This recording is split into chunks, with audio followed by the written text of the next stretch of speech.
আপনি কি জানেন পৃথিবীতে এমন একটা দেশ আছে যেখানে মোটা হওয়া আইনত দণ্ডনীয় অপরাধ, আর সেটা হলো আমাদের ভারতবর্ষেরই খুব কাছের একটা বন্ধু রাষ্ট্র জাপান। 2008 সালে জাপান সরকার মেটাবো ল বলে একটি আইন পাশ করে, যেখানে 40 থেকে 74 বছর বয়সী প্রত্যেক পুরুষ মহিলার কোমরের মাপ নেওয়া হয়।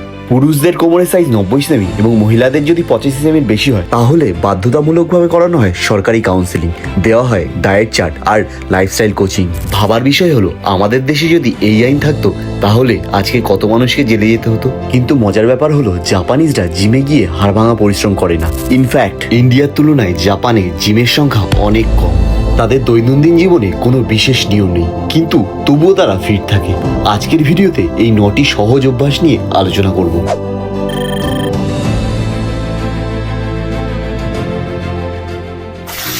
জাপানের ওকিনাওয়া প্রিফেকচার থেকে ছড়িয়ে পড়া খাওয়ার এই টেকনিকটি বদলে দিয়েছে জাপানিজদের গড় আয়ু। হ্যালো বন্ধুরা, আমি অনির্বাণ কুমার সূত্রধর। স্কুলিং, কলেজ এবং তারপর কর্মসূত্রে জাপানিজদের মাঝে আজ দীর্ঘ 10 বছর ধরে জাপানে বসবাস করছি। আমরা সবাই এটা জানি যে জাপানিজরা হলো নিয়মের দাস, আর এই সমস্ত নিয়ম পালন করেই জাপানিজরা আজ বিশ্বের প্রথম সারি দেশগুলোর মধ্যে নিজের দেশের নাম লিখিয়েছে।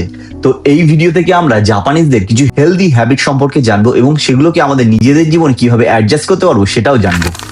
হারা হাচিবু, জাপানের মানুষদের দীর্ঘায়ুর গোপন মন্ত্র হচ্ছে হারা হাচিবু, অর্থাৎ পেট 80% ভর্তি এবং 20% খালি। জাপানের প্রতি 1000 জন মানুষের মধ্যে 68 জন করে দীর্ঘায়ু লাভ করে এবং তারা এই হারা হাচিবু নিনজা টেকনিকটাকে নিজেদের লাইফে ইউজ করে আমাদের ইন্ডিয়ানদের তুলনায় প্রতিদিন গড়ে প্রায় 450 ক্যালোরি করে কম কনজিউম করে। আর এদিকে বিজ্ঞান বলছে যে আমাদের পেট ভর্তি হওয়ার ঠিক 10 থেকে 15 মিনিট পর আমাদের ব্রেন সিগন্যাল পায় যে আমাদের পেটটা ভর্তি হয়ে গেছে। আর ততক্ষণে তো আমরা বাঙালির অলরেডি আর এক প্লেট এক্সট্রা বিরিয়ানি এবং তার সাথে 5টা মিষ্টিও খেয়ে ফেলি। ফলে এই অতিরিক্ত ক্যালোরিগুলো তখন দেহের মধ্যে ফ্যাটে পরিণত হয়। তো এর পরের বার যখন খাবার খাওয়ার পরে আরেকটু কিছু এক্সট্রা খেতে ইচ্ছা করবে, তখন আমরা নিজেদেরকে এই মন্ত্রটা বলবো, হারা হাচিবু।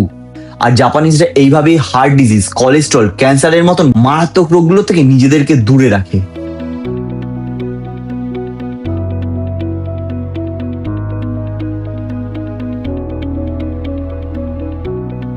দ্বিতীয় অভ্যাস, NEAT, নন এক্সারসাইজ অ্যাক্টিভিটি থার্মোজেনেসিস। জাপানিজরা কখনো জিমে গিয়ে দৌড়ায় না। আমি আজ 10 বছর ধরে জাপানের বিভিন্ন জায়গায় থেকেছি এবং প্রত্যেকবার আমাকে জাপানের নতুন জায়গায় গিয়ে জিম খোঁজার জন্য যথেষ্ট কষ্ট করতে হয়েছে।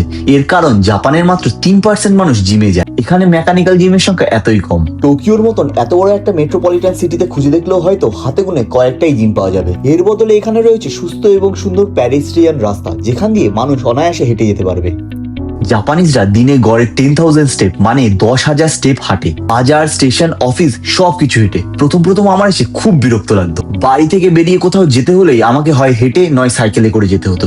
না আছে ভালো ট্যাক্সি পরিষেবা, না আছে টোটো বা র্যাপিডো। ভাবতে অবাক লাগে যে পৃথিবীর সর্বোচ্চ জনবহুল ক্যাপিটাল সিটির রাস্তায় প্রাইভেট কারের সংখ্যা সবচেয়ে কম।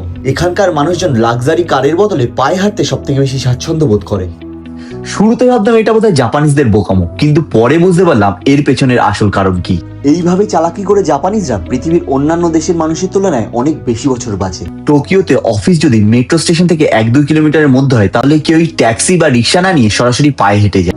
আর সবসময় লিফট থাকতেও ইউজ করে লিফটের বদলে সিঁড়ি। তাই তো 2026-এ ওয়ার্ল্ড ওয়াইড যে নতুন ট্রেন্ডটা শুরু হয়েছে সেটা হচ্ছে জাপানিজ ওয়াকিং। 30 মিনিট হেঁটে 200 থেকে 300 ক্যালোরি বার্ন করা। কোনো জিম লাগে না, শুধু দিনভর অ্যাক্টিভ থাকুন, তাহলে পেটের চর্বি এমনিই গলে যাবে। আজ থেকে 10 বছর আগে আমি যখন জাপানে আসি তখন আমার ওজন আজকের তুলনায় 13.5 কেজি বেশি ছিল। কলেজে পড়াকালীন আমার প্রিয় জাপানিজ প্রফেসর মিস্টার উয়েহারা তাকেদা-সান আমাকে এই সমস্ত জাপানিজ টেকনিকগুলো সম্পর্কে বলে, আর এগুলোকে ইউজ করেই আজকে আমি 13 কেজি কমাতে পেরেছি। তৃতীয় অভ্যাস, প্রায় 500 বছরের পুরনো ইচিজু সানসাই টেকনিক। 1 বাটি স্যুপ, সাথে 3টে ছোট সাইড ডিশ, যার মধ্যে থাকবে মাছ বা তোফু আর 3টে সবজি প্লাস অল্প ভাত।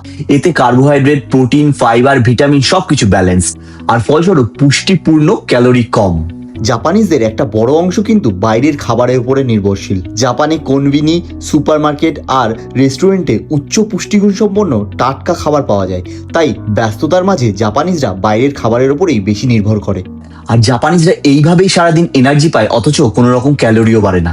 তাই তো জাপান আন্তর্জাতিক গেমস যেমন অলিম্পিক, কমনওয়েলথ, ফুটবলের মতন জগতে গুরুত্বপূর্ণ অবদান রাখে, যা এখানকার বাচ্চাদের ছোটবেলা থেকেই অভ্যাস করানো হয়। জাপানিজদের চতুর্থ অভ্যাস, ছোট প্লেট, একটি সাইকোলজিক্যাল ট্রিক। সাইকোলজি বলে যে একই পরিমাণ খাবার ছোট প্লেটে একটু বেশিই দেখায়। তাই আমাদের মনে হয় যে পেট ভরে গেছে। একটা স্টাডিতে দেখা গেছে যে কোনো রকম বড় পাত্রে বা বড় বাটিতে আইসক্রিম খেলে নাকি আমরা 30% বেশি খেয়ে ফেলি। তাই খাওয়ার সময় সর্বদা জাপানিজদের মতন ছোট প্লেট ব্যবহার করুন, অটোমেটিকই কম খাবেন। জাপানিজদের 5 নম্বর অভ্যাস, মাইন্ডফুল ইটিং। প্রত্যেকটি জাপানিজদের ছোটবেলা থেকে এই অভ্যাস করানো হয় যে প্রত্যেক কামড় খাবারকে 32 বার চাবিয়ে খেতে হবে। হ্যাঁ, শুনতে অদ্ভুত লাগলেও ওরা অভ্যাস করে করে ছোটবেলা থেকে জিনিসটাকে এমন পর্যায়ে নিয়ে গেছে যে এখন আর ওদের কোনো রকম অসুবিধাই হয় না। জাপানের স্কুলগুলোর খাবারে শুধুমাত্র যে পুষ্টির খেয়াল রাখা হয় তাই নয়, সাথে খাওয়ার সঠিক পদ্ধতিও শেখানো হয়। এই 32 বার চাবিয়ে খাওয়ার সময় খাবার মুখে থাকাকালীনই লালার মাধ্যমে অলরেডি অনেকটা ডাইজেস্ট হয়ে যায়, ফলে পেটে গিয়ে ডাইজেশন অটোমেটিক্যালি আরো ভালো হয় এবং গ্যাস অম্বল কম হয়। আবার এদিকে স্টাডি বলছে খাবার নাকি ধীরে ধীরে খেলে 10 থেকে 15% ক্যালোরি কম কনজিউমড হয়। আর এর মধ্যে আর একটা পয়েন্ট যোগ না করলেই নয়, আমি নিজে দেখেছি যে জাপানিজরা খাওয়ার সময় কোনো রকম মোবাইল বা টিভি ইউজ করে, তাই পেট ভর্তি হয়ে গেলে সেই সিগন্যালটা সঙ্গে সঙ্গে জাপানিজদের মস্তিষ্কে চলে যায় এবং তারা খাওয়া বন্ধ করে দেয়।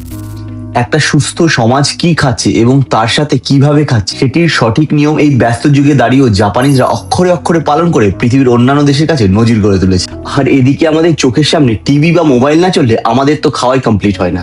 বর্তমানে আমাদের দেশের বেশিরভাগ বাবা মা তাদের সন্তানের সামনে মোবাইল বা ট্যাব ধরিয়ে দিয়ে খাওয়ানোর বদভ্যাস তৈরি করছে।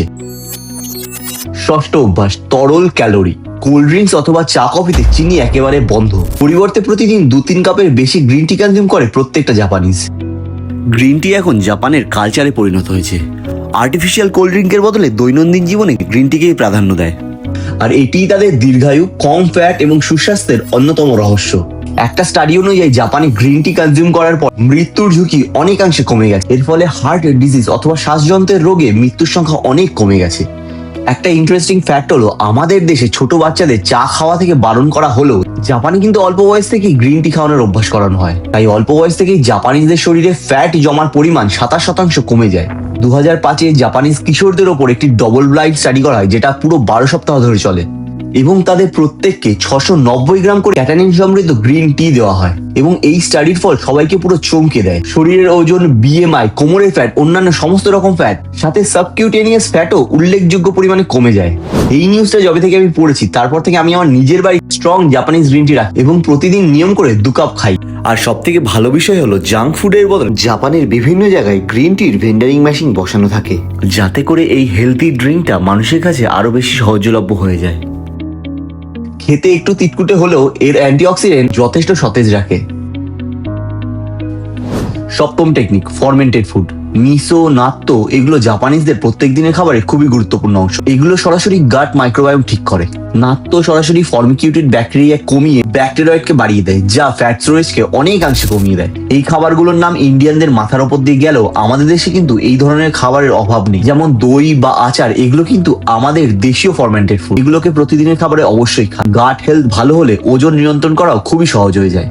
জাপানের নাত্তো আর ওয়াসাবি কিন্তু পৃথিবী বিখ্যাত। এই নাত্তো আসলে সয়াবিনের বীজকে পচিয়ে তারপর তৈরি করা হয়। যখন আমি প্রথম জাপানে আসি তখন খুবই উৎসাহ নিয়ে নাত্তো ট্রাই করেছিলাম, কিন্তু দুর্ভাগ্যবশত খুবই বাজে অভিজ্ঞতা ছিল। পচা গন্ধ আর কড়া স্বাদ আমার একদম ভালো লাগে। সম্পূর্ণ আমার ব্যক্তিগত মতামত। নাত্তো পছন্দ করা মানুষের সংখ্যাও পৃথিবীতে কিন্তু কম নেই। আমাদের দেশে নাত্তো সেরকম ভাবে না পাওয়া গেলেও পশ্চিমবঙ্গে থেকে ফরমেন্টেড ফুড হিসাবে ধোসা, ইডলি অথবা যে কোনো রকম আচার, দই, টক অথবা মিষ্টি, যে কোনো দই খেয়ে ফরমেন্টেড ফুডের অভাব আমরা পূর্ণ করতে পারি। ব্যক্তিগতভাবে যেহেতু আমি নাত্তো খেতে পারি না, তাই আমি দই খেয়ে ফরমেন্টেড ফুডের অভাবটা পূরণ করি। অষ্টম অভ্যাস, রাতের খাবার ঘুমানোর ঠিক 3 ঘন্টা আগে শেষ করে জাপানিজরা। এটা জানলে সম্পূর্ণরূপে অবাক হবেন যে জাপানের মতন ডেভেলপ কান্ট্রিতে, এমনকি টোকিওতেও রাত 8টার পর থেকে রাস্তা খালি হতে শুরু করে দেয়। ঘড়িতে এখন সবে 8:45 বাজে, অথচ টোকিওর মতন ব্যস্ত শহরের রাস্তাঘাটগুলো অলরেডি ফাঁকা হতে আরম্ভ করে দিয়েছে। কে বলবে যে এই টোকিও শহরই পৃথিবীর সব থেকে জনবহুল একটি রাজধানী, অথচ এখানকার মানুষই রাত 8টার মধ্যে খাওয়া দাওয়া কমপ্লিট করে ঘুমানোর জন্য প্রস্তুত হয়ে পড়ে। আর জাপানের এই জিনিসটাই আমাকে সব থেকে বেশি আশ্চর্য করে, কারণ যেখানে আমাদের দেশের বড় বড় শহরগুলোতে রাত শুরুই হয় রাত 8টার পর থেকে, সেখানে জাপানের মতন এত একটা অ্যাডভান্স কান্ট্রি এটাকে কিভাবে ধরে রাখলো। তবে হ্যাঁ, টোকিওর কিছু কিছু অংশ আছে যেখানে নাইট লাইফ এখনো খুব পপুলার।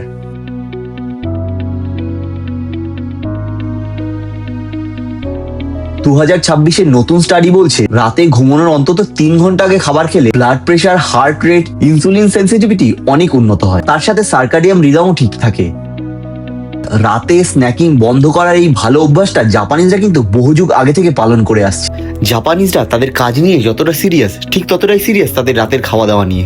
নিয়ম করে রাত 8টার আগে খাওয়া দাওয়া কমপ্লিট করার নীতি এখানে বহুদিনের। খাওয়া দাওয়া কমপ্লিট হয়ে গেলে তারপর বাড়ি ফিরে বিধিমতো একটা সুস্থ ঘুম। তাই তো জাপানের রেস্তোরাঁগুলো রাত 8টার পর মোটামুটি কাস্টমার শূন্যই থাকে। সায়েন্স বলছে রাতের ডিনার খাওয়ার সব থেকে ভালো সময় হচ্ছে রাত 8টার মধ্যে। আর আমি নিজে জাপানে আসার পর এই যে রাত 8টার আগে খাওয়ার নিয়মটাকে খুব স্ট্রিক্টলি ফলো করি। নবম অভ্যাস, নিয়মিত চেক আপ। আমরা বিদেশিরা যারা জাপানের বিভিন্ন কোম্পানিগুলোতে কাজ করি তাদেরকে বছরে অন্তত 2বার বাধ্যতামূলকভাবে হেলথ চেক আপ করাতে হয়। আর এর সম্পূর্ণ খরচ কোম্পানি তার নিজের পকেট থেকে দেয়। জাপানিজের এই অভ্যাসটা আমার খুবই পছন্দ। জাপানের প্রত্যেকটি কোম্পানি বছরে 2বার তাদের এমপ্লয়ীদের জন্য বিনা খরচে হেলথ চেক আপের ব্যবস্থা করে দেয়। আর এটাকেই জাপানের অফিসিয়াল ভাষায় কেঙ্কো শিনদান বলা হয়। তবে শুধু আমরা বিদেশিরাই চেক আপ করাই তা নয়, জাপানিজদেরও এটা বাধ্যতামূলকভাবে চেক আপ করাতে হয়। আমি আপনাদের বলবো শরীর খারাপ হোক বা না হোক বছর অন্তত 2বার করে চেক আপ করান। এতে করে কোনো রোগ থাকলে সেটা গোড়াতেই ধরা পড়বে, সাথে ছোটখাটো সমস্যা ধরা পড়লে সেটা গোড়াতেই নির্মূল করা যায়। এই সূত্র ধরে এবার আসি জাপানের সেই বিখ্যাত মেটাবো ল। 2008 সালে জাপান সরকার metabolic syndrome countermeasure act চালু করে। এটি 40 থেকে 74 বছর বয়সী সকল নাগরিকের জন্য বাধ্যতামূলক বার্ষিক চেক আপ নিশ্চিত করে। এর মূল ফোকাস ছিল ভিসেরাল ফ্যাট অর্থাৎ পেটের চর্বি এবং মেটাবলিক সিনড্রোম শনাক্ত করা। কি কি পরীক্ষা হয়? কোমরের মাপ নেওয়া হয়, ইএমআই, রক্তচাপ, রক্তের শর্করা, কোলেস্টেরল, ট্রাইগ্লিসারাইড, লিভার ফাংশন ইত্যাদি পরীক্ষা করা হয়। লাইফস্টাইলকেও পর্যবেক্ষণ করা হয়, ধূমপান, খাওয়া দাওয়া, ব্যায়াম, মদ্যপান ইত্যাদি। যদি কোমর বেশি হয় বা অন্য ঝুঁকি থাকে তাহলে বিনামূল্যে counselling, diet plan, exercise guidance দেওয়া হয়। ভিডিও শুরুতে দেখেছো যে জাপানে মোটা হওয়ার বিরুদ্ধে আইন আছে। আর এই সেই মোটা হওয়ার আইন বা মেটাবো ল।